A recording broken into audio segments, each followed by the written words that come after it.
बोलो जयकारा बोल मेरे श्री गुरु महाराज की जय। श्री परमहंस दयाल जी महाराज की जय। श्री नंगली निवासी भगवान की जय।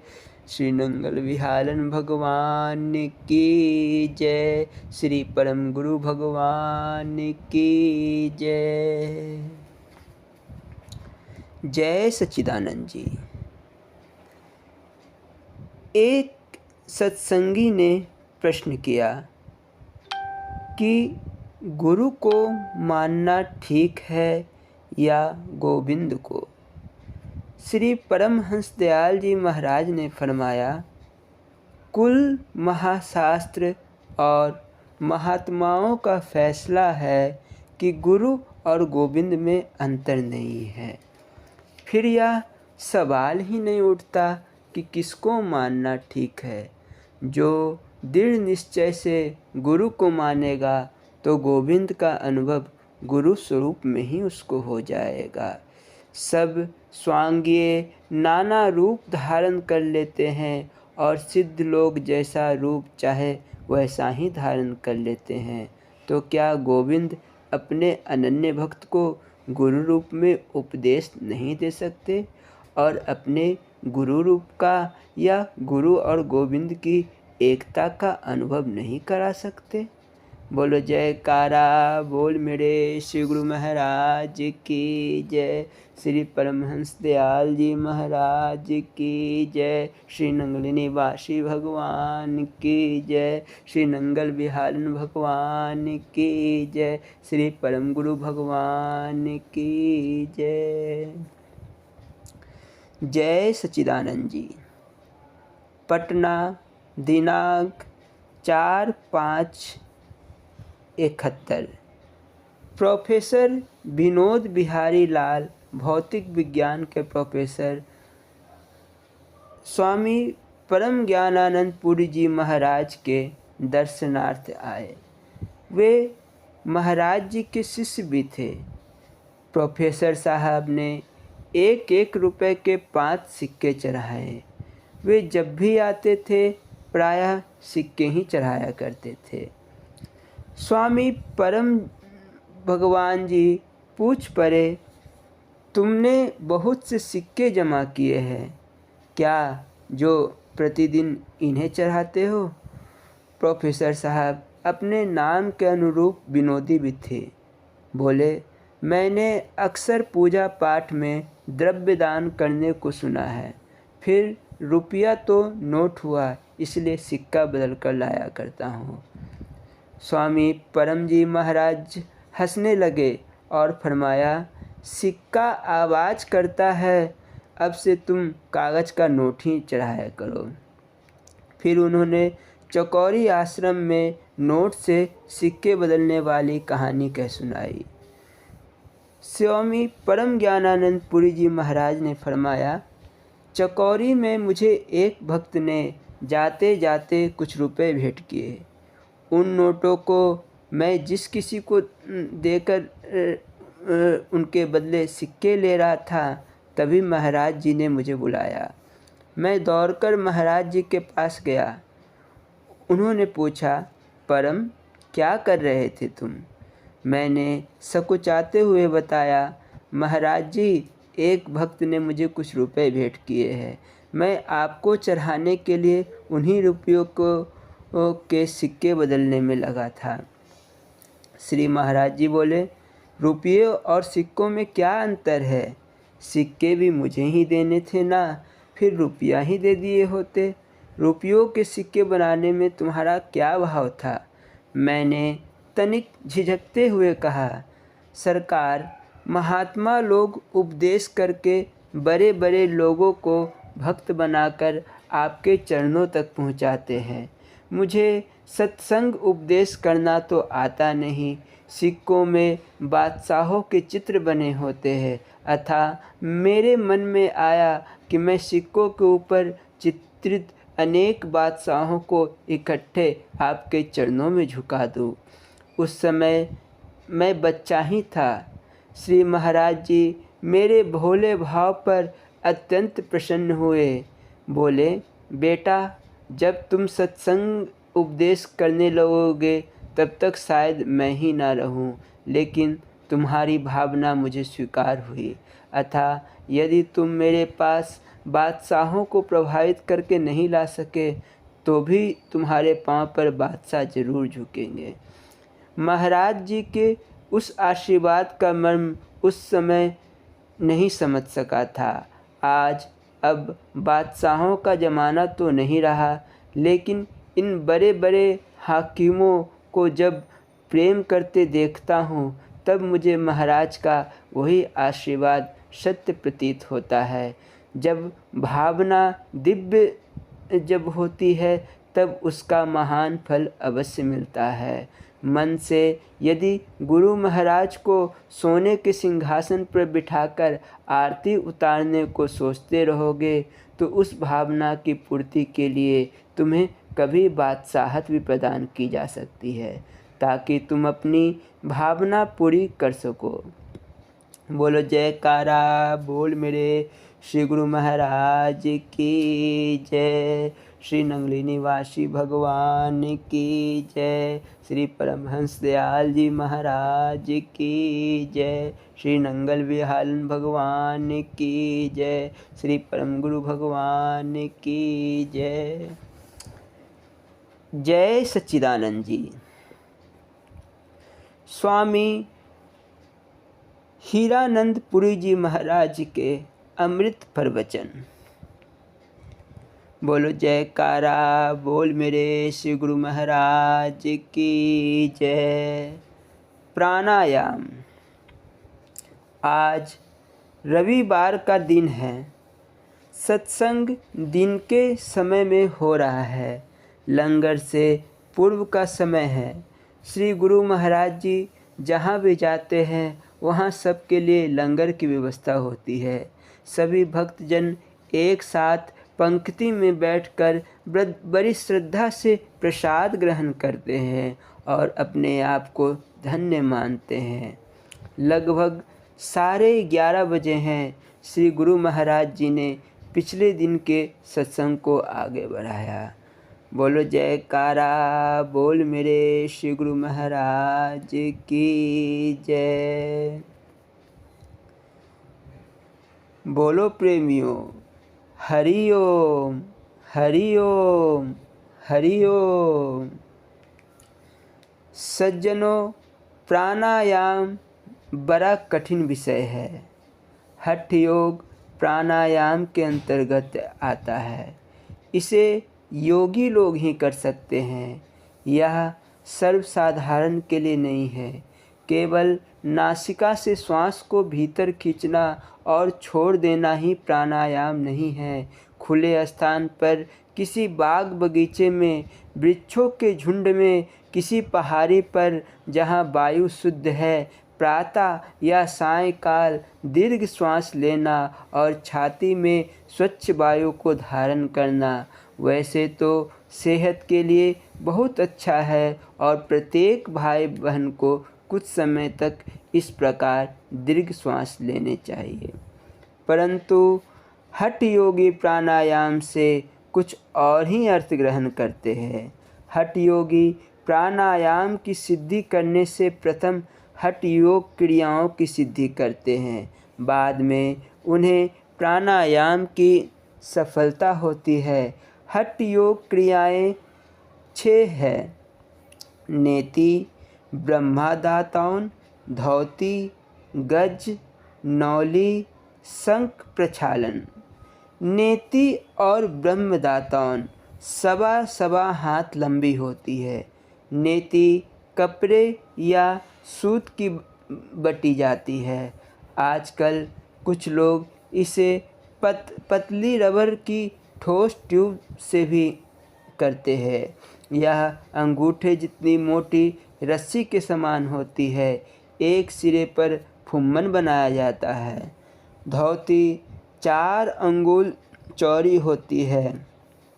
16 से 20 हाथ तक लंबी होती है। गज एक प्रकार का कर्म है यह गज 1.25 गिट्ठ लंबी और 1 सूत मोटी होती है। यह रबर की भी बनाई जाती है। इस पर मोम लगाया जाता है।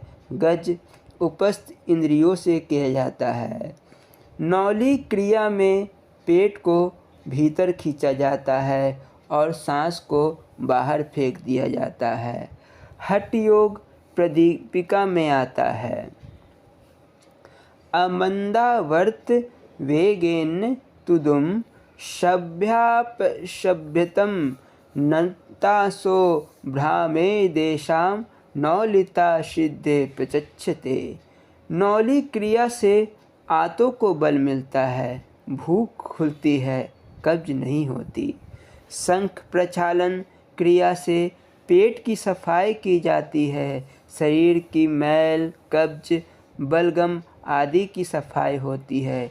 इन क्रियाओं को यदि कोई करना चाहे तो इन क्रियाओं के किसी जानकार व्यक्ति की देखरेख में उससे सीख कर करनी चाहिए। यदि वैसे इन क्रियाओं को जानकारी चाहिए तो हठ योग संबंधी ग्रंथ पढ़ो। योगी लोग प्रथम इन क्रियाओं से शरीर को भली प्रकार से शुद्ध कर लेते हैं, फिर प्राणायाम करते हैं। गृहस्थी लोगों से इन क्रियाओं का होना कठिन है। सर्व सामग्री अनुकूल हो, समय भी अनुकूल हो, एकांत गुफा हो, दूध, घी, मक्खन की कमी ना हो, तब यह क्रियाएं हो सकती है।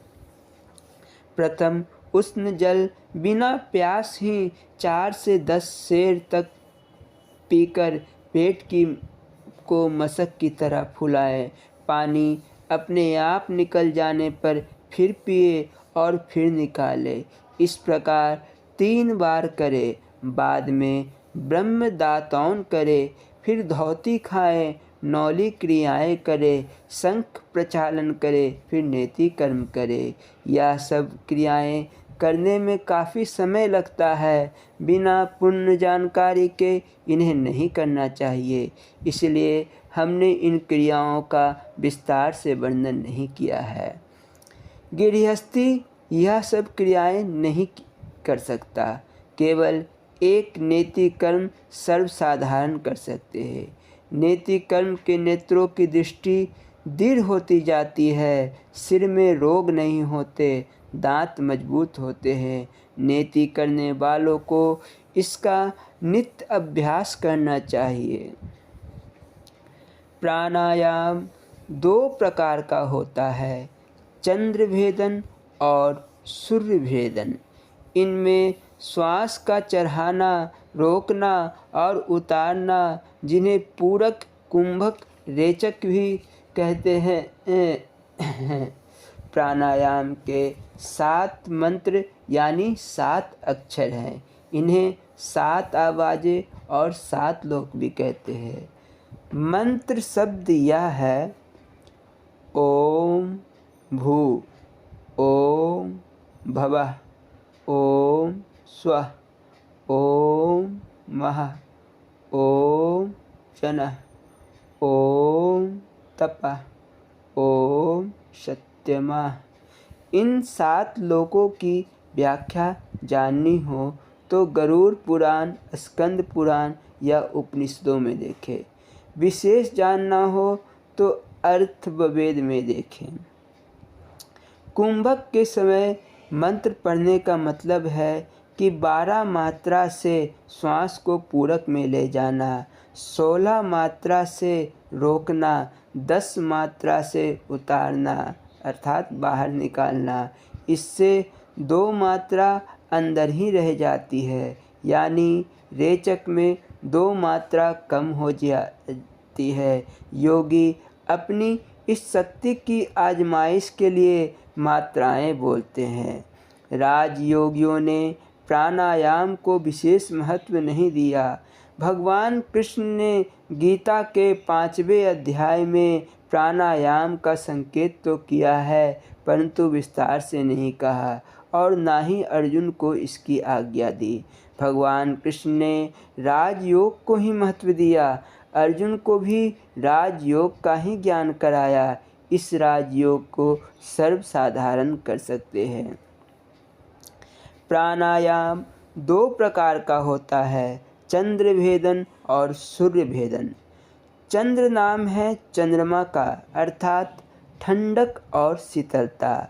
सूर्य नाम है सूरज का, अर्थात गर्मी और उष्णता। हमारे पास दो चीज़ें हैं, सर्दी और गर्मी।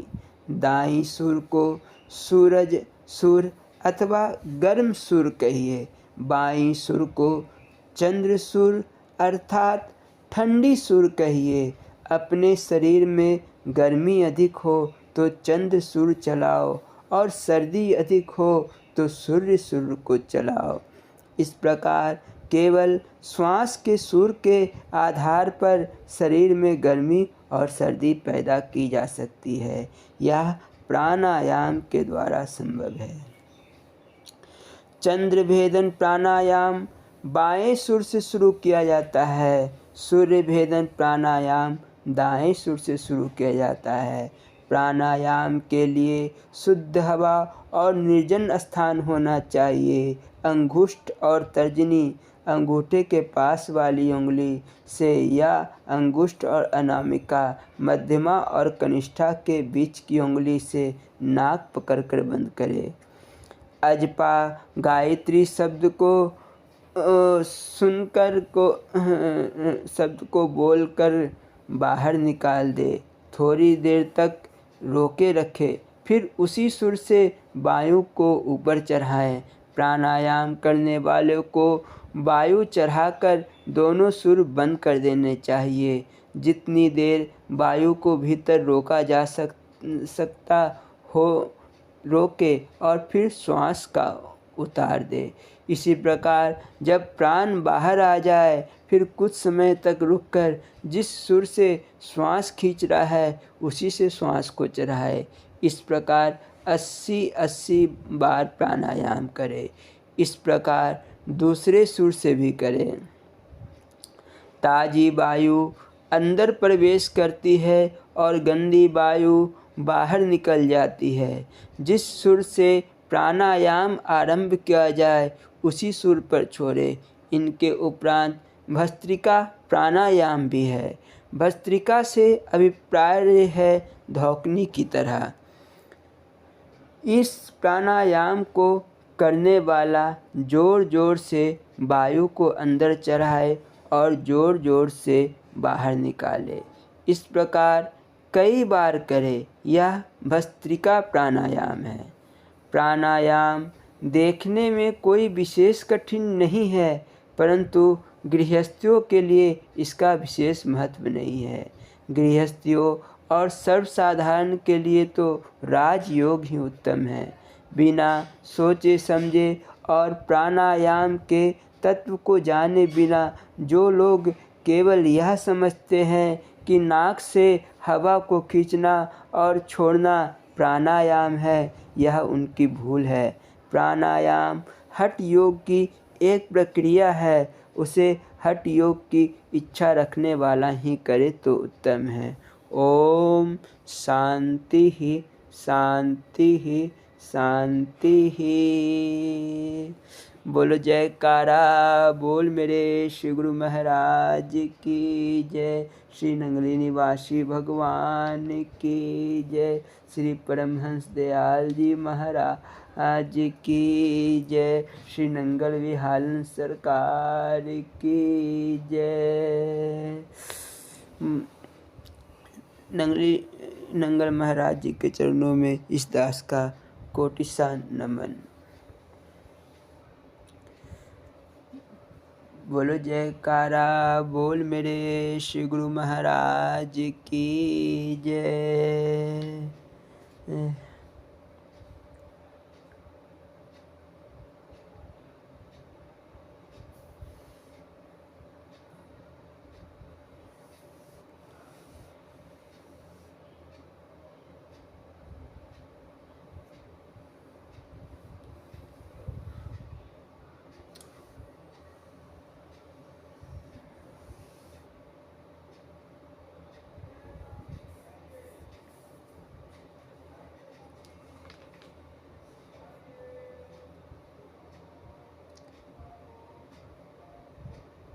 जय सच्चिदानंद जी।